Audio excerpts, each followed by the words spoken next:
Shalom, senang sekali kesempatan yang indah dan berbahagia ini saya boleh berjumpa kembali dengan umat-umat Tuhan, jemaat atau gereja Masih Advent hari ke-7 di Jemaat Yosedipuro. Bersama saya Ibu Ellen Runtukahu. Saudara-saudara, kesempatan yang diberikan yang sangat berharga ini, kita akan sama-sama mempelajari firman Tuhan sebagai renungan. Dan sebelumnya, mari kita tunduk kepala dan berdoa. Bapa, terima kasih kesempatan yang berbahagia ini. Hamba bersama umat-umat Tuhan di Jemaat Yosedipuro akan mempelajari firman-Mu. Kuasailah kuasa sorga untuk kami semua. Roh Kudus memenuhi kami agar kami dapat mengerti akan maksud dan rencana Tuhan. Terlebih kami boleh hidupkan semua kebaikan Tuhan di dalam kehidupan kami hari lepas hari. Berfirmanlah ya Tuhan, kami semua sudah sedia untuk mendengarkannya. Amin. Baik saudara-saudara yang terkasih, sebuah renungan singkat ini dengan judul perbuatan yang kita buat dikehendaki oleh Tuhan. Nah, sebagai ayat intinya atau ayat pendukung, saya ambil di dalam Matius 7 ayat 12 yang tidak asing lagi. Matius 7 ayat 12 bunyinya sebagai berikut. Jalan yang benar. Segala sesuatu yang kamu kehendaki supaya orang perbuat kepadamu, perbuatlah demikian juga kepada mereka. Itulah isi seluruh hukum Taurat dan kitab para nabi. Nah saudara-saudara, kalau kita melihat atau mendengar pepatah Cina,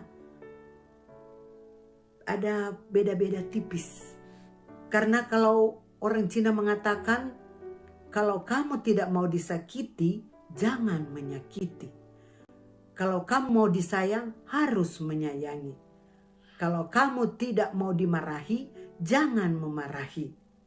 Nah, itu kalimat atau pepatah orang Cina. Tapi kalau kata Tuhan untuk Alkitabiah, itu kita yang lebih dahulu perbuat. Kita yang lebih dulu action.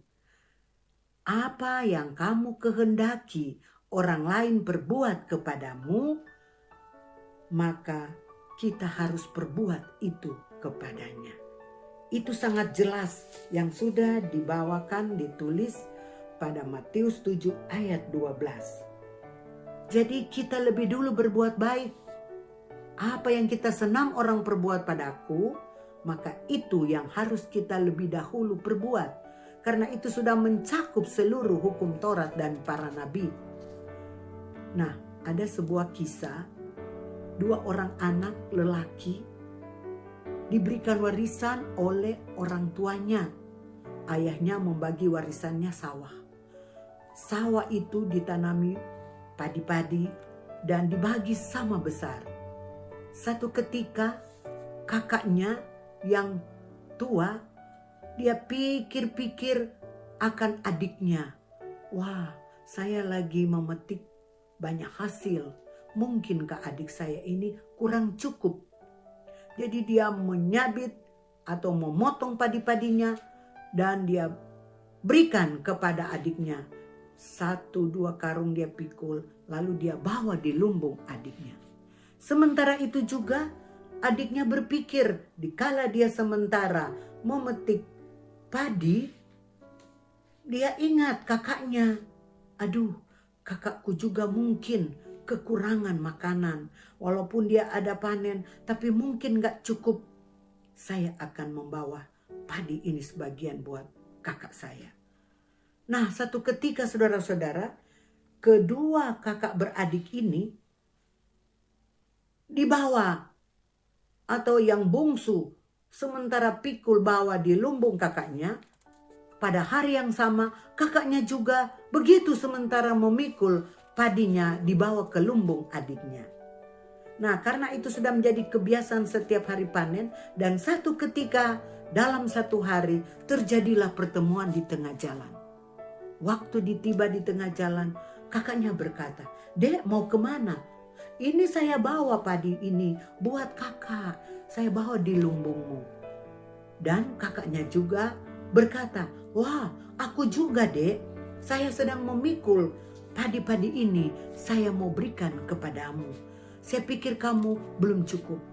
Akhirnya kedua kakak beradik ini saling berpelukan.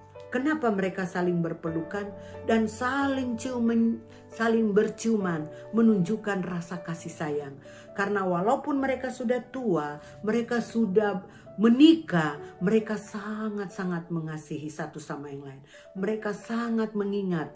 Mengapa? Karena mereka mengingat ajaran orang tua. Perbuatlah segala sesuatu kepada orang lain yang kau kehendaki orang lain perbuat. Karena kakak ini mau adiknya mengasihi dia perbuat lebih dahulu. Dan ternyata adiknya juga demikian. Dengan peristiwa ini mereka berdua sudah pastikan tidak akan pernah berkelahi. Bukankah ini satu motivasi, satu pelajaran berharga, dan satu contoh buat kita umat-umat Tuhan? Apakah kita memiliki kakak beradik saudara daging dalam keluarga? Ataukah kita memiliki saudara-saudara umat Tuhan yang ada di dalam satu gereja? Kalau seandainya pikiran kita seperti kakak beradik ini, selalu memikirkan kebaikan untuk orang lain, dan orang lain juga begitu demikian, saya percaya kita ini pasti akan merasa bersuka cita, dan kami selalu merasa damai. Tidak ada rasa sakit hati karena selalu memikirkan kebaikan untuk orang lain. Saya percaya pelajaran ini menjadi satu tantangan ataupun menjadi satu motivasi buat kita semua. Baik sebagai anak-anak, baik sebagai orang tua, kakak beradik, saudara sebelah menyebelah, baik sebagai kakak ipar, adik ipar. Karena peristiwa-peristiwa yang banyak terjadi, masalah-masalah hanya karena kita memikirkan keegoisan. Tidak pernah memikirkan kebaikan, berbuat baik kepada orang lain. Tapi janji Tuhan ini mengisi semua yang tertulis di dalam hukum Taurat dan kitab para nabi. Sekali lagi saya baca, segala sesuatu yang kamu kehendaki supaya orang perbuat kepadamu, perbuatlah demikian juga kepada mereka. Karena itulah yang menjadi tertulis dalam hukum Taurat dan para nabi.